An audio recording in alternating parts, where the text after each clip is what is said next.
Welcome to the Deep Dive. We're here to cut through the clutter and, well, pull out the key insights you actually need. Get you informed fast. Exactly.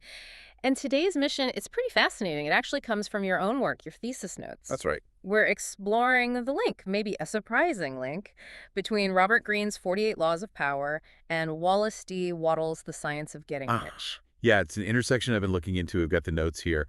And the goal is really to synthesize these two.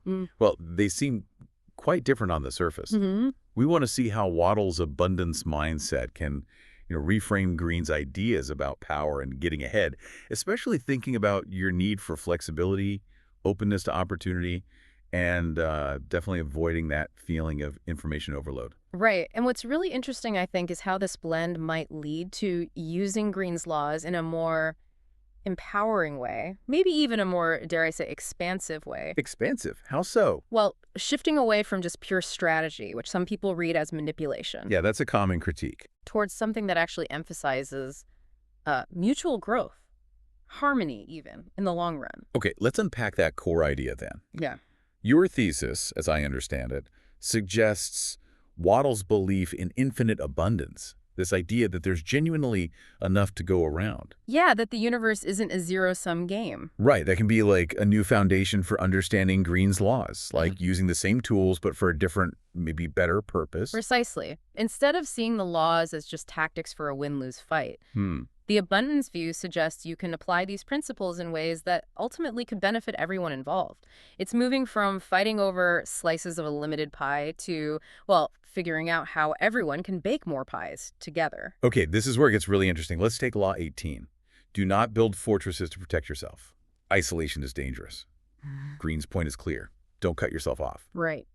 So how does adding this abundance lens change how we see that? What's new? Well, the proactive bit really stands out with abundance. It's not just passively avoiding isolation because it's bad. Believing in abundance actually encourages you to actively share your resources, to build connections. A leader thinking this way knows their success isn't just them, it's tied to how strong their network is. So sharing knowledge, opportunity. Exactly. Even capital. You foster this richer ecosystem because you believe there's more where that came from. It's not just avoiding the negative, it's actively building the positive, that interconnectedness. That really does reframe it. Not just defense, but building something bigger. Okay, what about Law 19? Know who you're dealing with. Do not offend the wrong person. How does abundance shape navigating those key relationships? If you start from this idea of a world full of opportunities, then knowing who you're dealing with becomes less about tiptoeing around threats. Yeah, less about fear. Right. And more about strategically seeing where the real synergies are. It's about recognizing someone's unique strengths, their influence, and figuring out how collaboration could open up new paths for both of you. So valuing their influence not because you're scared, but because you appreciate what they bring to the table in this abundant world. Exactly. You see their power as part of a bigger resource pool you can potentially tap into respectfully. Now, Law 20, this was one you specifically flagged.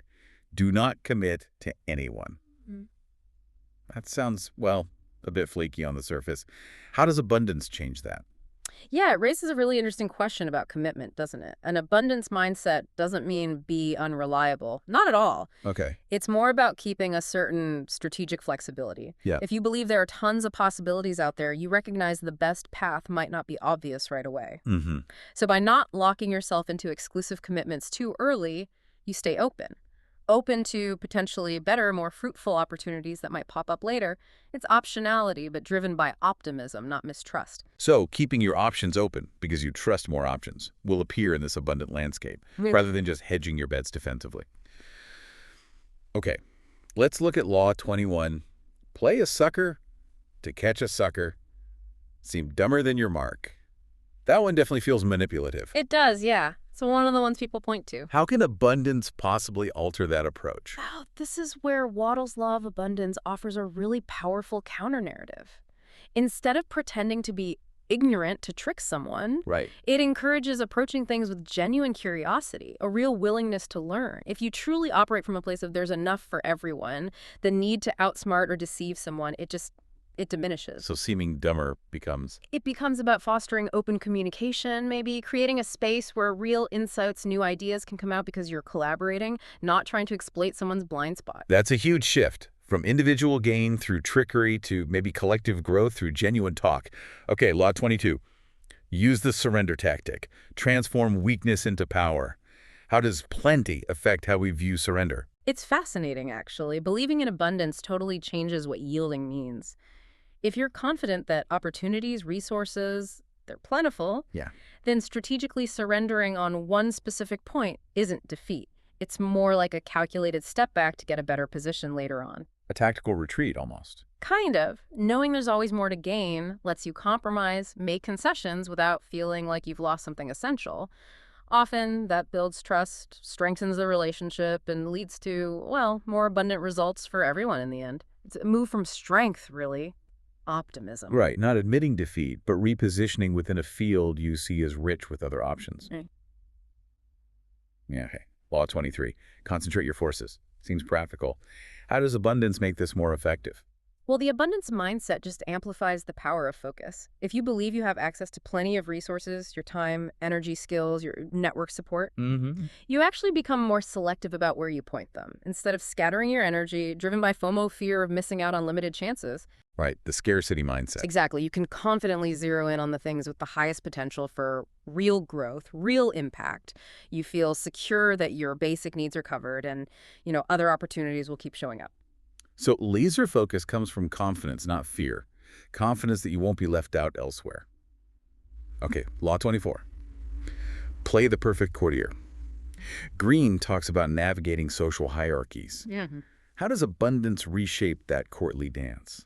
It reframes playing the courtier completely, I think. It shifts from strategic manipulation or, flattery to get ahead to genuinely valuing and supporting the people in your circle. When you see social connections themselves as abundant resources, you naturally want to cultivate real, mutually beneficial relationships. So less hierarchy climbing, more network building. Exactly. Instead of seeing every interaction as a game to win by being clever, you focus on creating an environment where people feel valued, empowered, because you believe that collective success ultimately creates more abundance for everyone. Building genuine social capital based on respect, not just playing a role. Okay, let's pull back a bit. We're seeing a pattern here. Abundance often turns these seemingly self-serving laws towards collaboration, growth.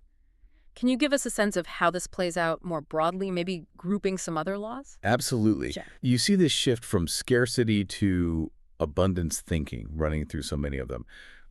Take the laws around reputation, for example. Okay. Instead of building a scary reputation to keep rivals away, which comes from thinking resources are limited, right? An abundance mindset encourages building a reputation for, say, generosity, collaboration, which naturally attracts more opportunities, more allies. Interesting. Or laws about strategic action. Instead of being just about your own advancement, maybe at someone else's expense. Yeah. They become about finding and chasing opportunities that create value for your whole network. It's that rising tide lifts all boats idea, but applied strategically. Okay, that really clarifies the connection. It's not just tweaking tactics, it's like installing a whole new operating system based on limitless potential.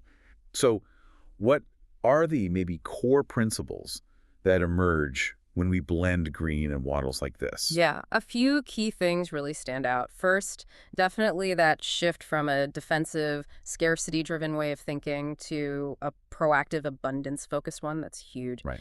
Second, the emphasis on building real, mutually good relationships rather than just transactional or, manipulative ones. Okay, genuine connection.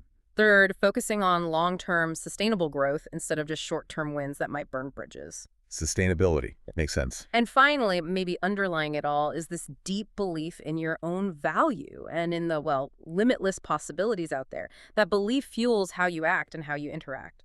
Those are really powerful takeaways. It's fascinating how this abundance lens transforms what can look like cynical power, moves into strategies for, collective success. It really does offer a different perspective. So, for you listening, navigating your own complex situations at work or, wherever, think about how these reframed laws might offer a path to influence and success that feels more sustainable, maybe more rewarding even. Yeah, which principles resonate? Is it the power of genuine connection, that strategic flexibility we talked about, or just cultivating that core confidence that comes from an abundance mindset? Which ones hit home for the challenges and opportunities you're facing right now? It really is a whole new way to think about power. Absolutely. Thanks for taking this deep dive with us.